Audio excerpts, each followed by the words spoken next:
Hi everybody, Doc here from Doc's Garage. Tech tips. In my shop I have a 69 Roadrunner. Got a big block in it, got headers on it. Got a pretty noticeable exhaust leak where the header bolts to the head. And whenever you're trying to diagnose where those leaks are coming from, those headers get really hot, you know, way beyond 600 degrees, especially on a hot day cruising down the highway under load. So you don't want to get your hands that close to them. And this is similar, a different engine, but similar. You just can't, it's just too hot to deal with, so you can't get your hands in there and find out where the leak is. So the tech tip is to take a piece of regular old heater hose, put one end up to your ear, take the other one and go around. You know, of course, you can put that hose right on it.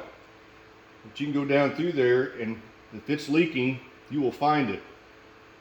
In this particular case, I did that on this engine. I went around and checked everywhere, and I got down here, and it got really loud coming through that tube. Believe it or not, that sound will carry up through that heater hose to your ear, and you won't have to touch a thing.